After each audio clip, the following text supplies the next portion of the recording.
Hi hello എല്ലാവർക്കും നമസ്കാരം. ചെമ്പനീർ പൂവ് സീരിയലിൻ്റെ ഇനി വരാനിരിക്കുന്ന ഒരു ഗംഭീരമായിട്ടുള്ള വിശേഷത്തിലേക്ക് എല്ലാവർക്കും സ്വാഗതം.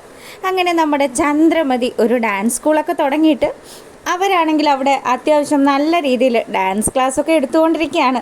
ആ സമയമാണ് ചന്ദ്രമതിക്ക് ഫുഡുമായിട്ട് വന്ന രേവതി അവിടെ നടക്കുന്ന ചില കാര്യങ്ങളൊക്കെ കണ്ടുപിടിക്കുന്നത്.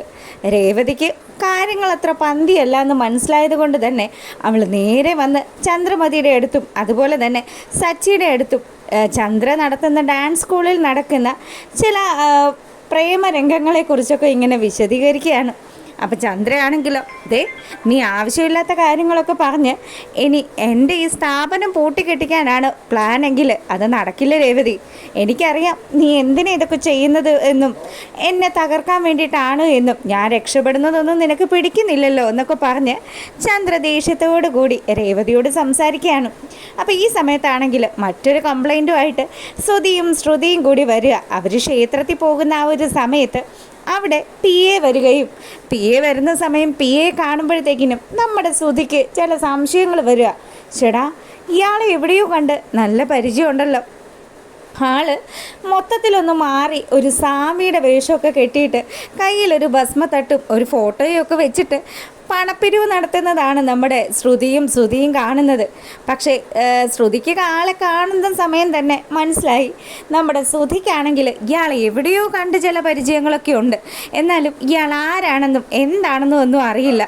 എന്തായാലും പുള്ളിയുടെ പറ്റേ നിൽക്കുന്ന ആൾക്കാരെയൊക്കെ കാണുമ്പോൾ പുള്ളി മഹാസിദ്ധനാണെന്നൊക്കെ വിചാരിച്ചുകൊണ്ട് ശ്രുതിയും അയാളുടെ അടുത്ത് പോയിട്ട് പൈസ ഇട്ട് കാര്യങ്ങളൊക്കെ സംസാരിക്കുക. അപ്പം ആ സമയത്ത് സിദ്ധൻ്റെ രൂപത്തിൽ നിൽക്കുന്ന നമ്മുടെ പി എ ആണെങ്കിലോ ശ്രുതിയുടെ കയ്യിലേക്ക് ഒരു ലെറ്റർ എടുത്തു കൊടുക്കുക. മറ്റൊന്നുമല്ല, നിൻ്റെ അമ്മ എത്രയും പെട്ടെന്ന് മരണപ്പെട്ടു പോകും എന്നുള്ള കാര്യമാണ് ആ ലെറ്ററിലുള്ളത്. അല്ല, ഇതെങ്ങനെ സ്വാമിയുടെ കൈവശം വന്നു എനിക്ക് മനസ്സിലായില്ലല്ലോ എന്ന് ശ്രുതി ചോദിക്കുന്ന ആ ഒരു സമയത്ത് നമ്മുടെ പി എ എല്ലാ കാര്യങ്ങളും പറയുക. അതെ, എന്നെ ഇതൊരാളെ ഏൽപ്പിച്ചതാണ്. എനിക്ക് ഈ കത്ത് തന്നിട്ട് അയാൾ ഇവിടുന്ന് പോയി എന്നുള്ള കാര്യം കൂടി പി എ പറഞ്ഞു. ഈ സമയത്താണെങ്കിൽ നമ്മുടെ ശ്രുതി അല്ല ഇത് ആരാ തൻ്റെ കയ്യിൽ തന്നത്, അങ്ങനെ പറയണമെങ്കിൽ ചില ക്ലൂവും കാര്യങ്ങളും ഒക്കെ ഉണ്ടെന്നൊക്കെ പറഞ്ഞ് നമ്മുടെ ശ്രുതിയെ കൺഫ്യൂഷൻ ആക്കുകയാണ് അയാൾ.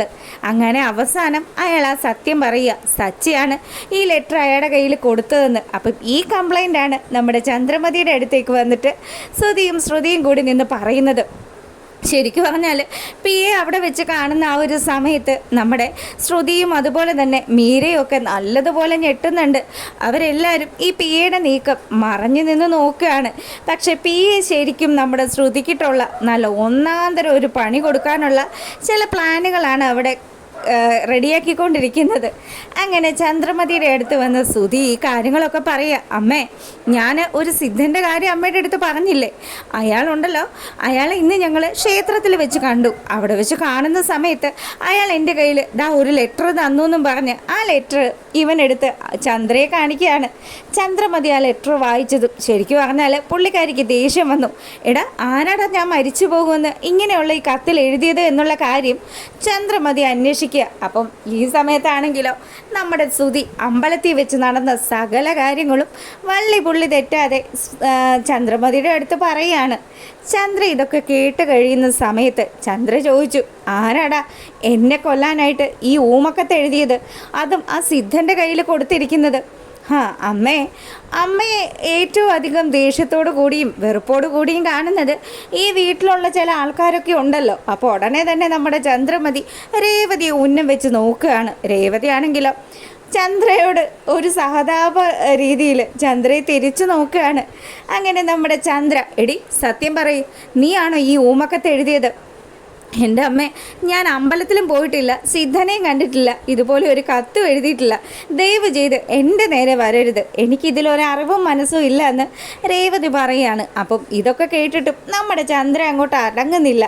ചന്ദ്രമതി നമ്മുടെ ശ്രുതിയോട് കുത്തി ചോദിക്കുക, അമ്മ ഒന്ന് ആലോചിച്ച് നോക്ക്, അമ്മയുടെ മോനൊരുത്തനുണ്ടല്ലോ ഇവിടെ, ഏത് നേരവും അമ്മയെ കുറ്റവും പറഞ്ഞിട്ട് ഇവിടെ ഇങ്ങനെ എന്നെയും തല്ലി നടക്കുന്ന ഒരുത്തൻ, എൻ്റെ അനുജൻ, അവൻ തന്നെ ഈ പണി ചെയ്തത് സച്ചിയാണോടാന്ന് ചോദിച്ച് നമ്മുടെ ചന്ദ്രമതി ദേഷ്യത്തോടു കൂടി ശ്രുതിയോട് സംസാരിക്കുക. അപ്പോൾ ആ സമയത്ത് സച്ചി തന്നെയാണ്. ഞാനേ ആ സിദ്ധന് ഫോട്ടോ കാണിച്ചു കൊടുത്തു. ആ സമയത്ത് അയാൾ പറഞ്ഞു സച്ചി തന്നെയാണെന്ന്. സ്വന്തം ചേട്ടനിട്ടും അതുപോലെ തന്നെ അമ്മയ്ക്കിട്ടും ഇങ്ങനെ പാര വയ്ക്കുന്ന ഒരു മുതൽ അത് നമ്മുടെ കുടുംബത്തിൽ തന്നെയാണല്ലോ അമ്മയെന്നൊക്കെ പറഞ്ഞ് ശ്രുതി എരുതിയിൽ എണ്ണ ഒഴിച്ച് വിടുമ്പോഴത്തേക്കിനും ചന്ദ്രമതിക്കാണെങ്കിൽ ഇതൊക്കെ കേട്ടിട്ട് ആഹാ അവനിങ്ങോട്ട് വരട്ടെ. ദേ രവിയേട്ടാ, നിങ്ങളിതൊക്കെ കേൾക്കുന്നുണ്ടോ? നിങ്ങളുടെ പുന്നാരമോൻ എന്തൊക്കെയാണ് ചെയ്തു വെച്ചിരിക്കുന്നതെന്ന് നിങ്ങൾക്കൊന്നും അറിയണ്ടല്ലോ. നിങ്ങൾ ഏത് സമയവും അവനെ വെള്ളപൂശി ഇരിക്കുകയാണല്ലോ. അവനെ എന്നെ കൊന്നുകളയും എന്നുള്ള രീതിയിൽ ഓമക്കത്ത് എഴുതിയിട്ട് ദേ ഒരു സിദ്ധനെ ഏൽപ്പിച്ചിരിക്കുകയാണ്. അപ്പോൾ ഈ ചന്ദ്രമതി പറയുന്ന കാര്യങ്ങളൊക്കെ കേട്ടിട്ട് രവി അങ്ങോട്ട് വരികയാണ്. എൻ്റെ ചന്ദ്രൻ, നീ എന്തൊക്കെയാണ് ഈ പറയുന്നത്? നമ്മുടെ സച്ചി അങ്ങനെ ചെയ്യുമെന്നോ? അവനെ നമ്മുടെ സച്ചിയല്ല, നിങ്ങളുടെ സച്ചി, നിങ്ങളുടെ മാത്രം സച്ചി. അവൻ ഇതല്ല ഇതിൻ്റെ അപ്പുറവും ചെയ്യും. എനിക്കറിയാം അവൻ ഇതൊക്കെ പറഞ്ഞു കൊടുക്കുന്നത് ഈ നിൽക്കുന്നവളാണ് എന്നും പറഞ്ഞിട്ട് നമ്മുടെ രേവതിയെ ചൂണ്ടിയിട്ട് ചന്ദ്രമതി വീണ്ടും അങ്ങോട്ട് അട്ടഹാസം മുഴക്കുകയാണ്.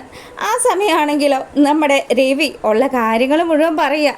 എൻ്റെ ചന്ദ്രൻ, നിൻ്റെ ഊഹാപോഹങ്ങളൊന്നും അല്ല ഇവിടെ വേണ്ടത്. സച്ചി ഒരിക്കലും ഒരു കാരണം വെച്ചാലും നിനക്കെതിരെ ഇങ്ങനെയുള്ളൊരു കാര്യം ചെയ്യില്ല. എനിക്ക് പൂർണ്ണ വിശ്വാസമുണ്ട്. അല്ലെങ്കിലും അവനെ നീ എന്നാ മകനായിട്ട് അംഗീകരിച്ചത്? മകനായിട്ട് അംഗീകരിച്ചിട്ടില്ലെങ്കിലും അവൻ തന്നെയാണ് ഇത് ചെയ്തതെന്ന് ശ്രുതി പറഞ്ഞല്ലോ. എടി, ശ്രുതി പറയുന്ന കാര്യങ്ങൾ മാത്രമാണ് സത്യമെന്ന് വിചാരിച്ചിരുന്നാൽ നീ ഇപ്പോഴും പൊട്ടക്കുളത്തിലെ തവള തന്നെയാണ് എന്നുള്ള കാര്യം കൂടി രവി ഓർമ്മിപ്പിക്കുകയാണ്.